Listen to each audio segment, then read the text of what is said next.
It's a nice home studio setup you've got, though, Mark. Thank you very much, James. Thank you. Martha, I think we're going to have to up our game. Do you think? I think so. I miss your tequila bottles in the background, Martha. Have you drunk them all? Yeah. Yeah, exactly. Hello and welcome to day 27 of Trump 100 with me, James Matthews. Me, Martha Kelner. And me, Mark Stone. Coming up, how Donald Trump, the mayor of New York City, and pop star Sabrina Carpenter are connected. But first, JD Vance, the vice president, is making waves in Europe. The Munich Security Conference kicked off on Friday. It's an annual gathering of heads of state, security officials, high-ranking military, and the like from around the world. It's been around since the 1960s, but has gained real prominence in recent years, especially amidst the war in Europe and Ukraine. Yeah, they call it the Davos of defense, dialogue among Western allied nations, a sort of transatlantic family meeting, you might say. And Mark, this year, much focus on the US delegation, yeah? Yeah, honestly, if it is a transatlantic family meeting, it feels like a family in disarray right now.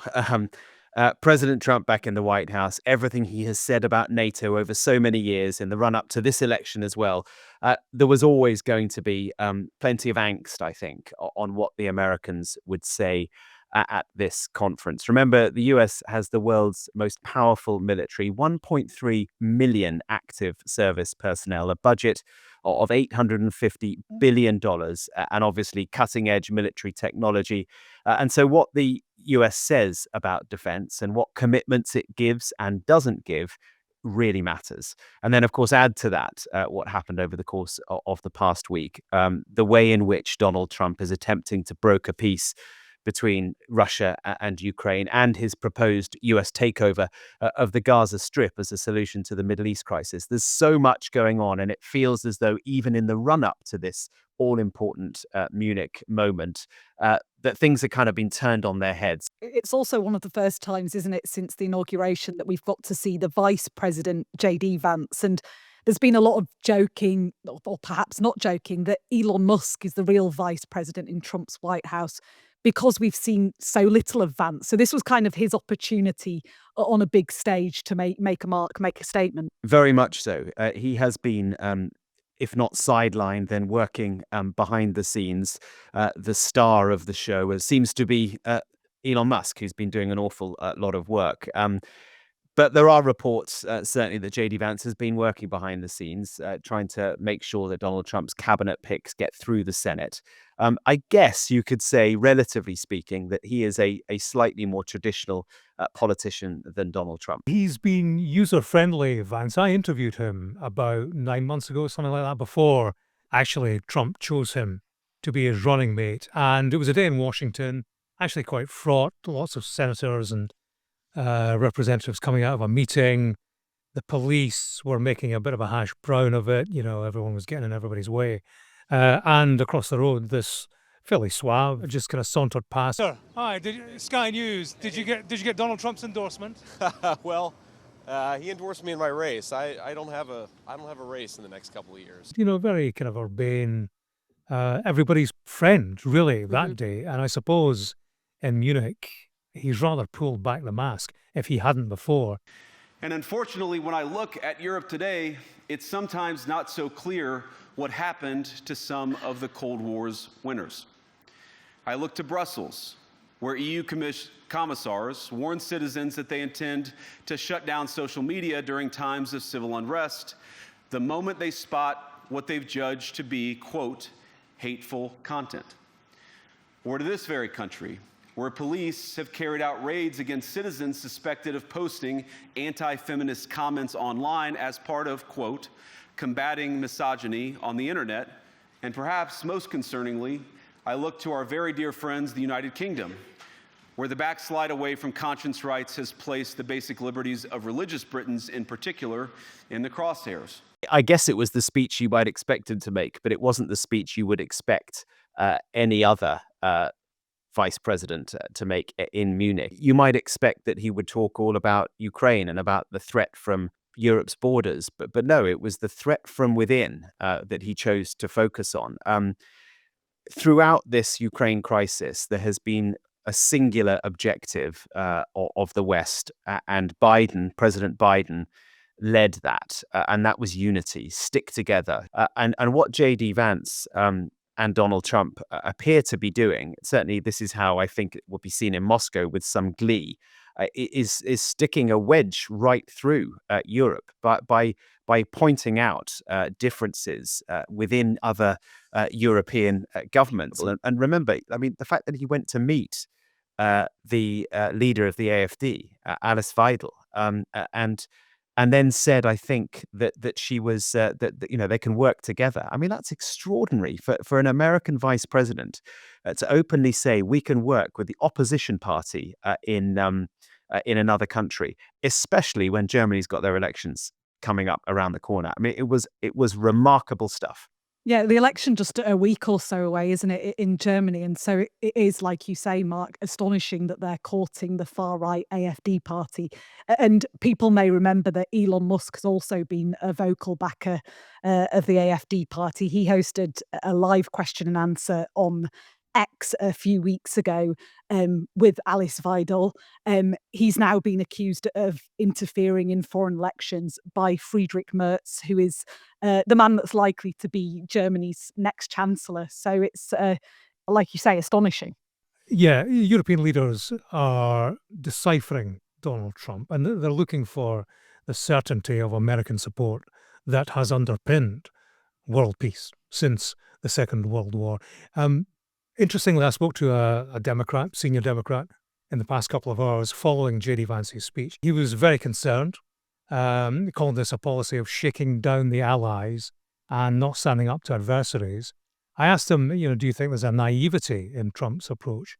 And he said no. His view, and this is a Democrat, his view was that it was all part of an overall effort to impose that ideology being white Christian nationalism. So, that's a Democrat view, a senior Democrat. Clearly, it's not gone down very well at all in Europe. Our defense and security editor, Deborah Haynes, was at the conference, and she's been reporting through the day the reaction of European ministers to this Trump-Vance insert into their own politics. The German defense minister, Boris Pistorius, has hit out at the comments, calling them unacceptable.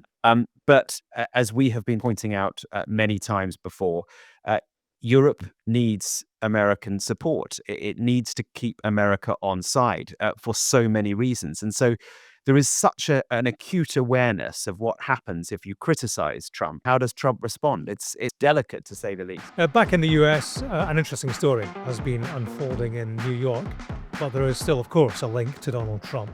On Thursday, 3 top US prosecutors resigned after being ordered to drop a corruption case against the mayor of New York City, Eric Adams. Martha, can you fill us in for people who might not know or have forgotten? What's the story with this guy, Eric Adams? Yeah, first of all, he's the Democrat mayor of New York City. And back in September 2024, he was hit with a series of federal charges for things like bribery, conspiracy, and wire fraud. He is accused of taking over $100,000 in luxury perks from Turkish nationals before he became mayor. In return, he allegedly helped fast-track the opening of a Turkish consulate without proper safety checks. On top of that, he was accused of hiding illegal foreign donations to his mayoral campaign. So fairly serious charges. Yeah, it's a big case, Martha. Made lots of headlines, particularly this week, yeah. Yeah, on Monday, the Department of Justice ordered prosecutors to drop the case. This was a memo sent by the second most senior figure at the DOJ saying the charges were politically motivated and were getting in the way of Adams doing his job, especially with immigration enforcement. And that's the key bit. Yeah, it is. That's the key bit that's caused uproar, and the resignation of several high-ranking legal figures, including the acting U.S. Attorney for New York, Danielle Sassoon. She accused the department of engaging in a quid pro quo, essentially dropping the case in return for Adams' assistance with Trump's deportation policies in New York City. Yeah, and certainly in a recent interview alongside Trump's border czar, Tom Homan, Adams said that he would cooperate on immigration enforcement, including re-establishing an ICE office, an immigration office at Rikers Island, that infamous jail just off the island of Manhattan. And now that is a pretty dramatic shift in policy for a Democrat mayor in New York City. It's worth saying that Eric Adams has always been on the right flank of the Democratic Party. Yeah, and he was previously a registered Republican as well. But New York City is a sanctuary city. So these are essentially cities that are friendlier to undocumented migrants. They don't cooperate with immigration officials, for example, in the same way as some of the Republican cities. Trump and his administration obviously don't like this. They're trying to put pressure on the leaders of sanctuary cities like New York to cooperate really with his shock and awe deportation plans. Yeah, Donald Trump, he's denied having instructed the Department of Justice to drop this case, but it has led to allegations that his administration is indeed leaning on the DOJ, and that's compromising the independence of the justice system. I think there are two things to say. The first is that maybe Trump didn't know anything about this, but there is a sense maybe that he has enabled and emboldened people within his orbit who may feel that they can lean on people, do things that might not be necessarily the right thing to do, or even the legal thing to do. The other point is that through the first Trump presidency, we all talked about checks and balances, about three branches of government, and that there were always guardrails that would ensure that America kind of stayed on the right track. The question, I guess, now is whether those checks and balances are being genuinely eroded, and that certainly is the real concern from the left. The idea that the U.S. Constitution is built and designed to keep these three branches of government separate. No one of them can become more powerful than the other. I don't know about you, but it does feel at the moment as though the executive branch, Trump's branch, is very powerful indeed. And that's why you see people suggesting that there's a constitutional crisis underway in the United States at the moment. People on the left also suggesting that Eric Adams should now resign because his position's compromised, that he's no longer capable of making decisions in the interests of the people of New York City. He is instead making decisions in his own self-interest. Yeah, and the case has been dropped without prejudice, hasn't it? Which means that they can re-engage or trigger that indictment whenever they like. So it's almost as if Eric Adams is now on Donald Trump's leash. This is all obviously very serious, but there is also a slightly bizarre celebrity connection to all of this. I don't know whether you've heard of Sabrina Carpenter. No. That doesn't surprise me that much.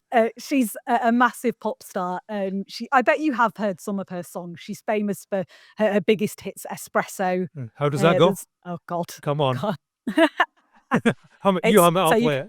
So you can't sleep, baby, I know. That's Espresso. Don't tell me that's a hit. Who writes that stuff? It's one of her other songs that has prompted the link to Eric Adams, a song called Feathers. And she filmed the music video to Feathers in a church in Brooklyn.